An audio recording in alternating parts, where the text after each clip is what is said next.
नमस्कार, आप देख रहे हैं न्यूज कॉल 24। हर खबर पर नजर, हर सवाल का जवाब। देश दुनिया की हर छोटी बड़ी खबर सीधे आपके स्क्रीन पर। बात होगी सिर्फ आपके मुद्दों पर। बात समझनी है तो पूरी सुननी होगी। वीडियो में आखिरी तक बने रहिए। मैं हूं आपके साथ सुशील गिरीश। आइए बढ़ते हैं खबरों की तरफ। केजरीवाल सरकार में मंत्री कैलाश गहलोत पर आखिरकार क्यों मेहरबान हुए दिल्ली के एलजी सक्सेना। दिल्ली के उपराज्यपाल के निर्देश पर आज मंत्री कैलाश गहलोत ने झंडारोहण किया, जबकि अरविंद केजरीवाल चाहते थे कि आतिशी ये काम करे। तो क्या समझा जाए कि एलजी वीके सक्सेना बेवजह आम आदमी पार्टी को परेशान कर रहे थे। आखिर बीजेपी को इससे क्या फायदा होने वाला है। दिल्ली के छत्रसाल स्टेडियम में 78वें स्वतंत्रता दिवस के अवसर पर सीएम अरविंद केजरीवाल के बदले परिवहन मंत्री कैलाश गहलोत ने गुरुवार को झंडा फहराया। अरविंद केजरीवाल के जेल में रहने के चलते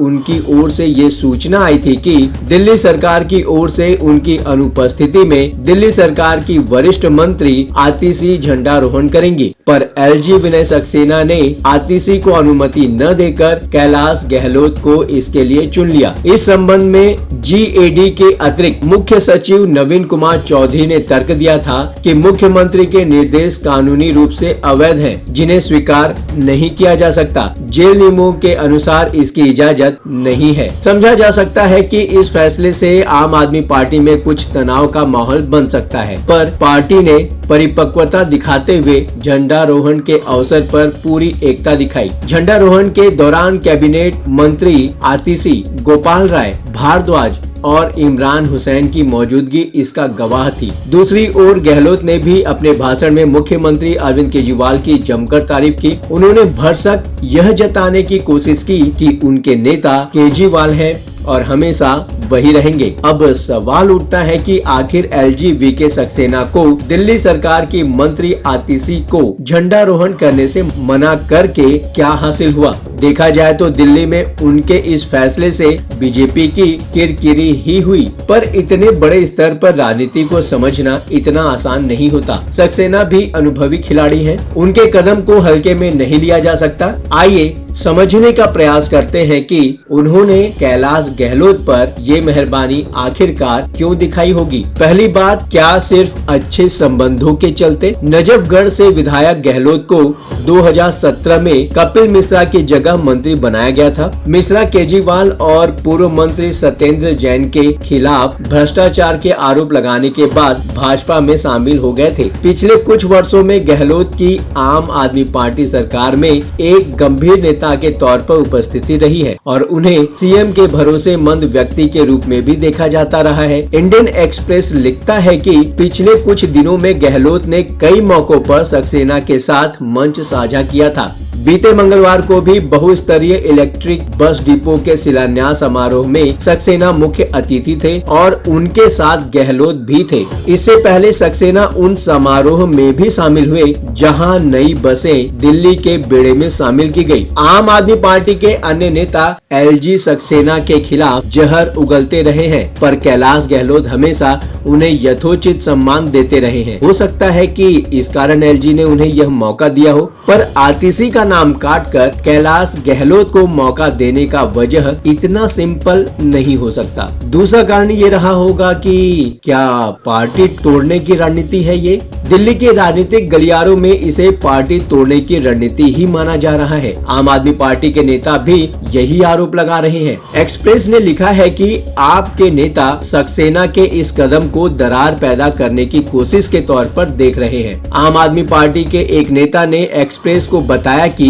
एलजी का मुख्य उद्देश्य यह दिखाना था कि वह सीएम के आदेशों का पालन नहीं करेंगे, इसलिए उन्होंने निर्देशों को खारिज कर दिया और गहलोत से झंडारोहण कराया। एलजी झंडा नहीं फहरा सकते, इसलिए उन्होंने जानबूझकर दरार पैदा करने के लिए गहलोत जी को नियुक्त किया। लेकिन वह पार्टी कार्यक्रमों, बैठकों के साथ साथ एक मंत्री के रूप में अपने कर्तव्यों पर ध्यान केंद्रित कर रहे हैं। गहलोत ने आज भी ट्वीट करके अरविंद केजरीवाल को मल्टी लेवल बस पार्किंग डिपो का श्रेय दिया। हालांकि उनसे राज्य राजस्व विभाग छीनकर आतिशी को दिए जाने के बाद कुछ नाराजगी थी, लेकिन इससे पार्टी ने इस मुद्दे को सुलझा लिया था। पर यही एक उम्मीद की किरण कभी भी बीजेपी को प्रकाशमान कर सकती है, क्योंकि इसके पहले भी कई नेताओं ने पार्टी छोड़ने के दिन तक अपने पार्टी के प्रति वफादारी का सबूत देने के लिए ट्वीट करते रहे हैं। तीसरा कारण, क्या ईडी का दबाव काम कर सकता है? कैलाश गहलोत को ईडी ने इसी साल 30 मार्च को समन जारी करके पूछताछ के लिए बुलाया था। दरअसल जांच एजेंसी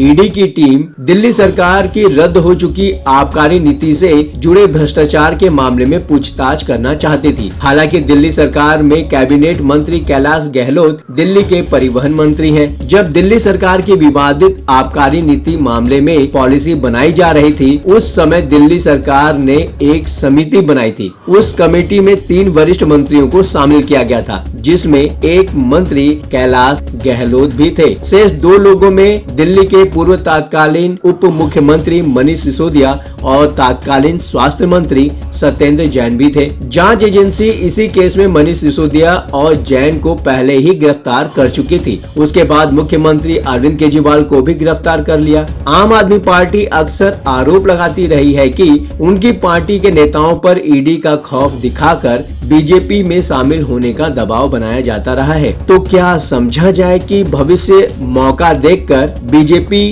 कैलाश गहलोत को पार्टी में एंट्री करा सकती है, या एलजी कैलाश के रूप में अपना एक वेल विशर आम आदमी पार्टी में रखना चाहते हैं? चौथा कारण तो ये भी हो सकता है कि हरियाणा विधानसभा चुनाव से जाट गहलोत का कनेक्शन। कैलाश गहलोत जाट समुदाय से आते हैं। हरियाणा में विधानसभा चुनाव की अधिसूचना बस कुछ दिनों में ही जारी होने वाली है। भारतीय जनता पार्टी की मुश्किल यह है कि हरियाणा में जाट किसान आंदोलन, महिला पहलवानों के आंदोलन आदि के चलते नाराजगी है। लोकसभा चुनाव के समय तो कई गांव में जाट किसानों ने बीजेपी प्रत्याशियों को घुसने नहीं दिया। कैलाश गहलोत का विधानसभा क्षेत्र नजफगढ़ है, जो हरियाणा बॉर्डर पर ही है। बीजेपी की यह एक रणनीति भी हो सकती है कि जाट नेता को महत्व देकर हरियाणा के जाटों का गुस्सा थोड़ा कम किया जाए। ये एक राजनीति है। इसमें केजरीवाल सरकार में मंत्री कैलाश गहलोत पर एलजी का मेहरबान होना कई कारणों के कारण हो सकता है। लगातार खबरों के लिए बने रहिए न्यूज कॉल 24 के साथ। अपने विचार हमें कमेंट कर प्रतिक्रिया जरूर दें। अभी तक आपने न्यूज कॉल 24 को सब्सक्राइब नहीं किया है तो देर किस बात की। न्यूज कॉल 24 के इस ऑफिशियल चैनल को अभी सब्सक्राइब करके ज्वाइन करें। चैनल को फॉलो करें। नई वीडियो का टाइमली नोटिफिकेशन पाने के लिए नोटिफिकेशन में जाकर ऑल का ऑप्शन दबाना बिल्कुल ना भूलें। आपसे मुलाकात होगी इसी चैनल पर। तब तक के लिए नमस्कार।